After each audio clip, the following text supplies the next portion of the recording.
खासदार फौजा मॅडम यांना विनंती करतो की आपण या ठिकाणी आपले विचार व्यक्त करावे।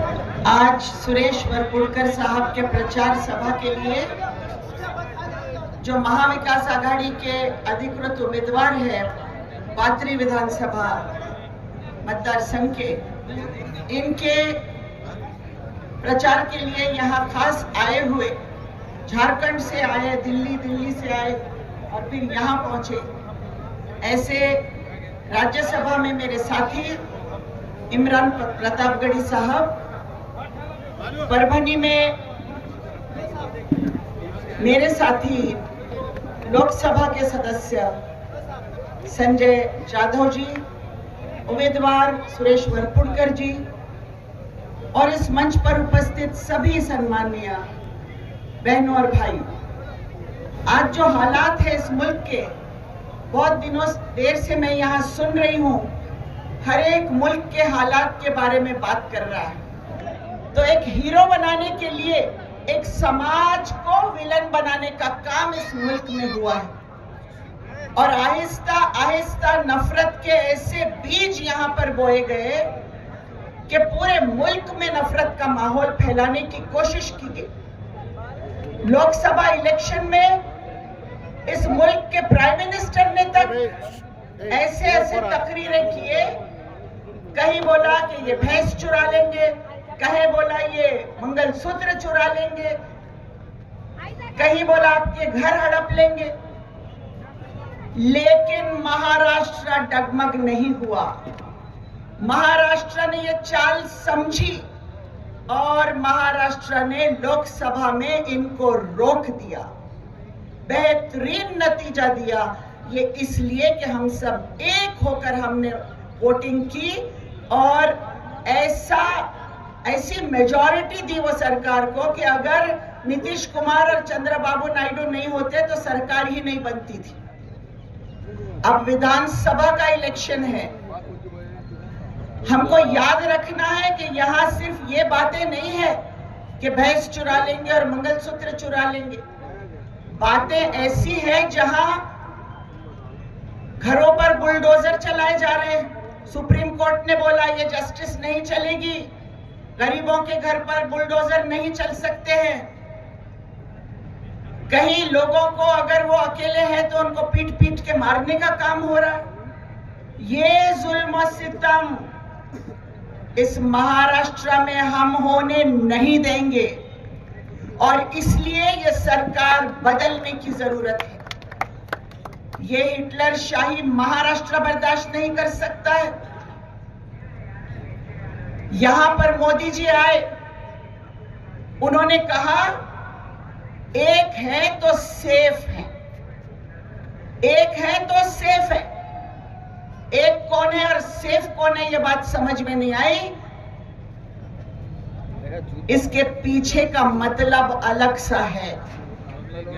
मोदी जी आपकी बात एक है लेकिन आपकी नीयत फेक है। आपकी नीयत फेक है मोदी जी, क्योंकि आप ऐसी बात कर रहे हैं जिस पर आप खुद अमल नहीं करते हैं। जब डॉक्टर बाबा साहब अंबेडकर का संविधान आया, जब हिंदुस्तान आजाद हुआ, तब हम एक थे इसलिए ये देश आजाद हुआ, इसलिए हमको आजादी मिली। हम एक थे, एक है और एक रहेंगे।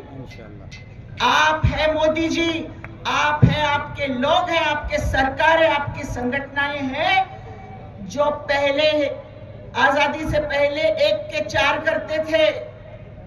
ब्राह्मण अलग, क्षत्रिय अलग, वैश्य अलग, शूद्र अलग, और आपको शूद्र का साया भी आपके अंग पे पड़ता था तो नहीं चलता था। उसको पैर में घंटा बजा के चलना पड़ता था रास्ते पर। उसकी जिंदगी सिर्फ आपकी घान गंदगी साफ करने के लिए थी।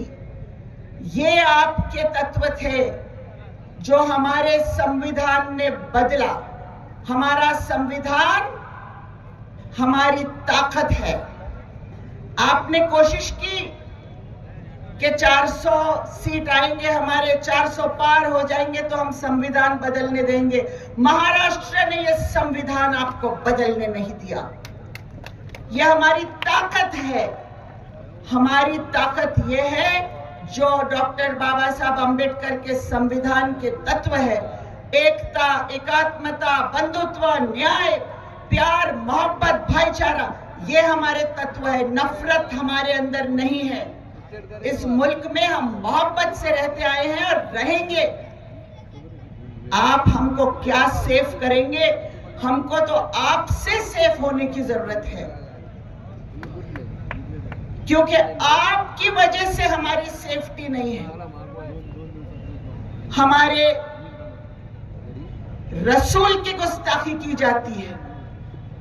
हमने सब कुछ सह लिया, बुलडोजर सह लिए, आपके इल्जामात सह लिए, लेकिन जब कोई रसूल की गुस्ताखी करता है तो हम बिलबिला उठते हैं। हमारा दिमाग जगह पर नहीं रहता है। और जब इस देश के मुख्यमंत्री, इस राज्य के मुख्यमंत्री ये कहते हैं कि उस आदमी का बाल भी बांका नहीं होने देंगे, तो क्या ये मुख्यमंत्री सेक्युलर है या उनके साथ जो सरकार में बैठे हैं उन्हीं उसूलों पर चलने वाले मुख्यमंत्री हैं? मुझे बताइए, जो 2 उप मुख्यमंत्री साथ बैठे हैं बीजेपी के, क्या वो सेक्युलर हैं? क्या हम उनको गुस्ताखे रसूल करने देंगे? क्या हम ये बर्दाश्त करेंगे? या हम सब एक हो जाएंगे और हम इस सरकार को बदलेंगे? महाराष्ट्र में हमारा यही एक हमारा अहद है कि इस सरकार को बदलना है, बाजू करना है, क्योंकि ये जालिम सरकार है। ये हमको आजादी से जीने नहीं देती है। और जब हम इस जुल्म को बाजू करेंगे तभी जाकर हम इत्मीनान से, हम महफूज तरीके से जिंदगी गुजारेंगे।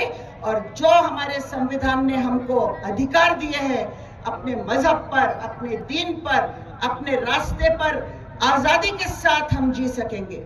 हम किसी का नुकसान करने वाले लोग नहीं हैं, हम किसी को तकलीफ देने वाले लोग नहीं हैं, लेकिन आप हमको उस तरह का विलन बनाने की, प्रोजेक्ट करने की कोशिश कर रहे हैं। यह मेरा इल्जाम है। बिला वजह मासूमों को आप विलन बना रहे हैं।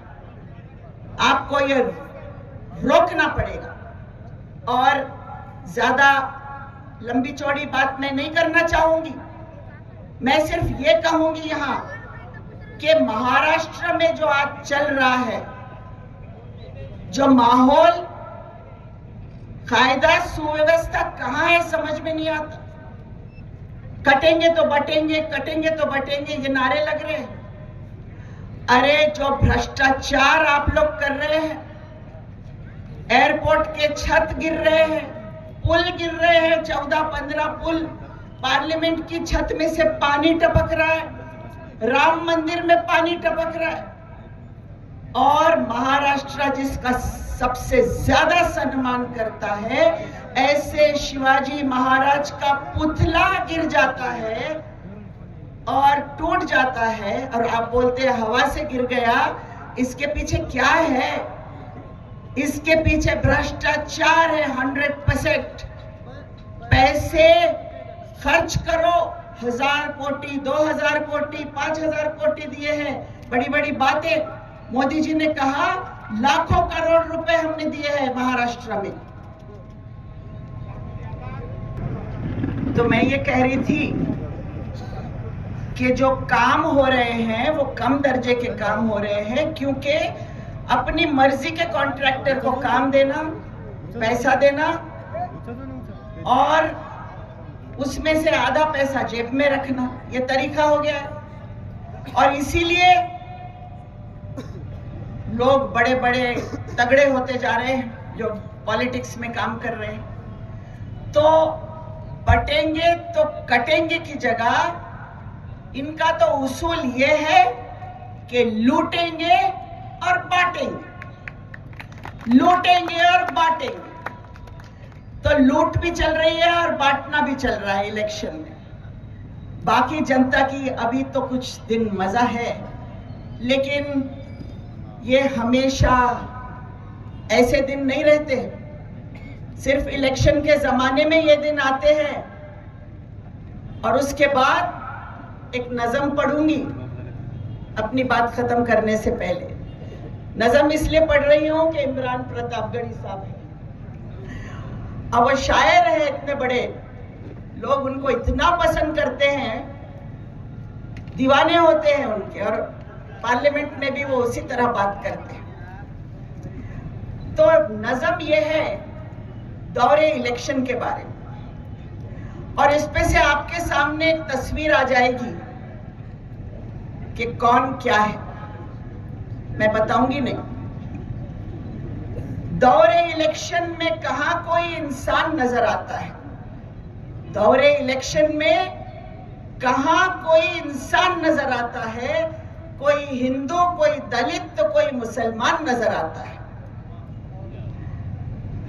दौरे इलेक्शन में कहां कोई इंसान नजर आता है, कोई हिंदू, कोई दलित, तो कोई मुसलमान नजर आता है। बीत जाता है जब इलाकों से इलेक्शन का दौर, तब हर इंसान रोटी के लिए परेशान नजर आता है। हमारा तो नसीब वही है, बीत जाता है जब इलेक्शन का दौर, तब हर इंसान रोटी के लिए परेशान नजर आता है। कुछ तो खासियत है, कुछ तो खासियत है इस प्रजातंत्र में, कुछ तो खासियत है इस प्रजातंत्र में, कुछ तो बात है इस करामती मंत्र में, कुछ तो बात है इस करामती मंत्र में। वोट देता हूं फकीरों को, जब मैं वोट देता हूं तो वो फकीर होते हैं। वोट देता हूं फकीरों को, कमबख्त शाहिनशाह बन जाते हैं। वोट देता हूं फकीरों को, कमबख्त शहंशाह बन जाते हैं, और हम हर बार वहीं के वहीं रह जाते हैं, और हम हर बार वहीं के वहीं रह जाते हैं हम हर बार उंगली रंगाने के लिए, रह जाते हैं हम हर बार उंगली रंगाने के लिए, नए फकीरों को फिर शहंशाह बनाने के लिए। तो हमारा काम है शहंशाह बनाना, और हम अगर शहंशाह ही बनाते रहेंगे